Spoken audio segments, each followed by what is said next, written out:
하나님 말씀 누가복음 1장 26절로 38절 말씀입니다. 여섯째 달에 천사 가브리엘이 하나님의 보내심을 받아 갈릴리 나사렛이란 동네에 가서 다윗의 자손 요셉이라 하는 사람과 약혼한 처녀에게 이르니 그 처녀의 이름은 마리아라. 그에게 들어가 이르되 은혜를 받은 자여 평안할지어다. 주께서 너와 함께 하시도다 하니 처녀가 그 말을 듣고 놀라 이런 인사가 어찌 함인고 생각하매 천사가 이르되 마리아여 무서워하지 말라. 내가 하나님께 은혜를 입었느니라. 보라 내가 잉태하여 아들을 낳으리니 그 이름을 예수라 하라. 그가 큰 자가 되고 지극히 높으신 이의 아들이라 일컬어질 것이요 주 하나님께서 그 조상 다윗의 왕위를 그에게 주시리니 영원히 야곱의 집을 왕으로 다스리실 것이며 그 나라가 무궁하리라. 마리아가 천사에게 말하되 나는 남자를 알지 못하니 어찌 이 일이 있으리이까. 천사가 대답하여 이르되 성령이 네게 임하시고 지극히 높으신 이의 능력이 너를 덮으시리니 이러므로 나실 바 거룩한 이는 하나님의 아들이라 일컬어지리라. 보라 내 친족 엘리사벳도 늙어서 아들을 배었느니라. 본래 임신하지 못한다고 알려진 이가 이미 6달이 되었나니 대저 하나님의 모든 말씀은 능하지 못하심이 없느니라. 마리아가 이르되 주의 여종이오니 말씀대로 내게 이루어지이다 하매 천사가 떠나가니라. 아멘. 이번 주간은 이제 성탄절이 있는 주간이죠. 그래서 성탄절에 대한 말씀들을 함께 묵상하고자 합니다. 예수를 믿는 사람들에게 있어서 성탄은 너무도 중요한 절기입니다. 그 절기와 관련하여서 우리가 고백하는 신앙의 고백 속에 나오는 아주 중요한 교리가 있는데 그것은 바로 예수님이 동정녀 마리아의 몸에 잉태하여 탄생하셨다는 겁니다. 이것이 믿어지지 않으면 그 이후에 예수님의 십자가의 죽으심과 부활의 사건도 믿을 수 없는 것입니다. 그것은 마치 태초에 하나님이 천지를 창조하시니라 하셨던 그 말씀을 믿는 것과 같습니다. 창세기 3장 15절과 이사야 7장 14절 그리고 9장 1절의 말씀처럼 예수 그리스도를 통하여 이루실 구원의 계획이 또한 하나님의 구속의 역사가 성취되고 완성되는 아주 중요한 모체가 동정녀 마리아의 몸을 통하여 이루어지는 일이었기 때문입니다. 온 세상이 처음 만들어진 뒤에 노아 홍수 사건을 통해서 하나님이 세상을 심판하실 때 그때에 하나님은 노아를 택하셨고 노아를 부르셨고 노아에게 알려주셨습니다. 세상을 물로 심판하시겠다고. 그리고 그에게 방주를 짓게 하셨습니다. 그 방주를 통해 그의 가족 8식구가 구원을 받았고 그들이 곧 온 인류의 모체가 되었던 것입니다. 마리아를 통하여 예수 그리스도를 보내시고자 하셨던 주님의 계획도 하나님께서 마리아를 택하셨고 마리아를 부르시고 그에게 하나님의 뜻을 전할 때에 그가 그 말씀에 순종하여 믿음으로 받을 때 그 말씀대로 주의 뜻이 온전히 이루어져서 우리에게 구원의 주 되신 예수 그리스도를 이루는 놀라운 은혜의 통로가 되게 하여 주신 줄 믿습니다. 그처럼 오늘 우리도 이 땅의 삶을 살아갈 때에 우리는 예수 그리스도로 말미암는 생명을 전달하는 그러한 하나님의 도구가 되는 줄 믿습니다. 이 땅에서 주의 복음으로 말미암아 구원받은 하나님의 백성들이 불가능한 것을 가능하게 하시고 없는 것을 있게 하시는 하나님을 믿고 신뢰하고 따라갈 때에 주님은 말씀하신 말을 반드시 이루실 것임을 확신하고 또한 순종하는 믿음의 성도들이 되시기를 주의 이름으로 축복합니다. 이제 천사 가브리엘이 갈릴리 나사렛이란 동네로 가서 다윗의 자손 요셉과 정혼한 여인 바로 마리아에게 찾아가서 하시는 말씀이 은혜를 받은 자여 평안할지어다 라고 말씀합니다. 이 마리아라고 하는 이름은 본 히브리어로 말하자면 미리암입니다.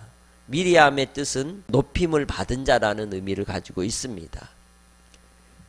그 당시에는 이 마리아라고 하는 이름이 흔한 이름이었지만 특별히 진정으로 높임을 받은 자로서 하나님이 마리아를 찾아가 주신 것입니다. 뿐만 아니라 그를 은혜 받은 자라고 말합니다. 그 은혜 받은 자가 히브리어로는 루아흐, 곧 노아를 이야기하는 겁니다. 하나님의 구원의 역사를 이루기 위해서 비천한 자를 높이시고 또한 하나님께서 그를 통하여 구원의 은혜를 베푸시기 위한 메시아를 보내는 놀라운 역사를 이루기 위해서 그를 사용하신 것입니다. 오늘 우리도 예수님 안에서 주님의 복음의 증인으로 주의 말씀의 뜻을 또 선포하며 살아갈 때에 하나님 앞에 크게 은혜 받은 자로 승리하며 주님께 영광을 돌리는 복된 믿음의 성도들이 되시기를 주의 이름으로 축복합니다. 인간적인 이제 뜻으로 볼 때에는 결코 가브리엘이 전해주는 그 말씀의 뜻을 이해할 수가 없었습니다. 하나님께서 이제 잉태하여 아들을 낳을 것이라고 하였는데 그는 남자를 알지도 못한 여인이었던 것이죠. 그럼에도 불구하고 하나님은 그를 통해서 온 인류의 구원의 이 계획을 온전히 성취할 수 있는 그러한 도구로 부르셨던 것입니다. 오늘 이제 그에게 이루어진 놀라운 일은 성령으로 말미암은 일이요, 하나님께서 높으신 능력과 권능으로 그를 통해 거룩하신 하나님의 아들을 이제 보내어 주시는 은혜를 허락하여 주셨던 것입니다.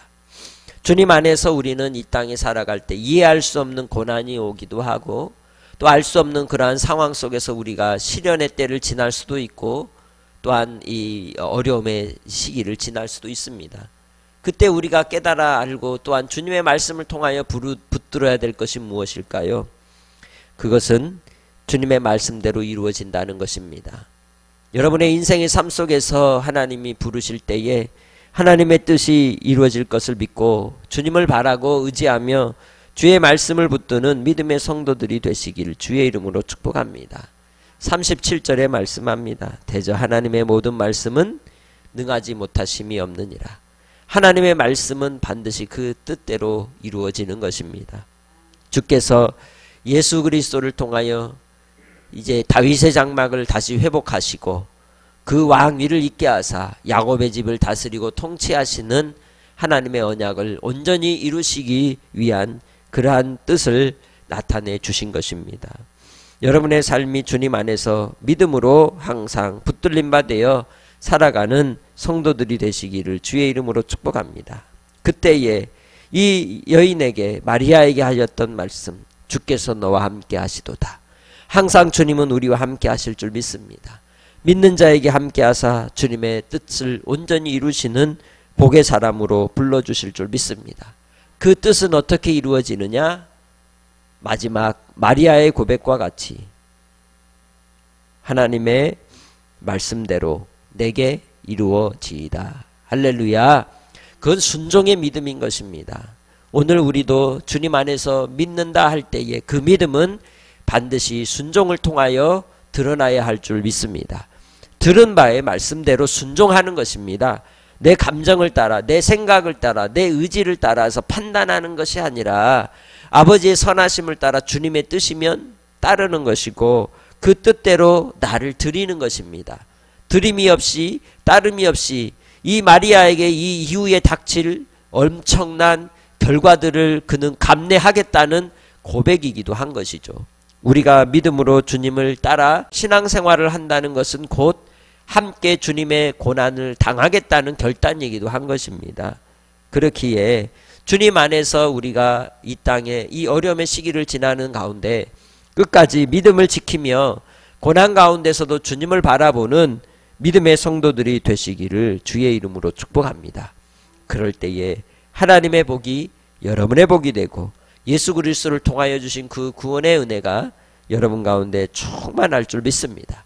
이제는 성령 충만함으로 끝까지 주님을 따라가는 복된 삶이 되시기를 주의 이름으로 축복합니다.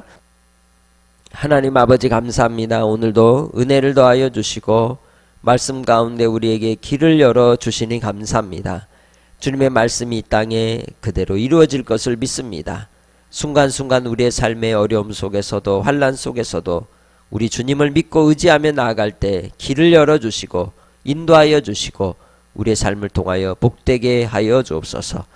마리아가 하나님을 의지함으로 주께서 그를 통하여 이 세상의 구원자 예수 그리스도를 보내어 주신 것처럼 오늘 우리도 구원받은 하나님의 자녀로서 자녀다운 삶으로 순종하여 고난을 이기며 환난과 시련 속에서도 사탄의 유혹을 이기며 주님 안에서 나아갈 수 있는 한날의 삶이 되게 해 주옵소서. 예수님의 이름으로 기도합니다. 아멘.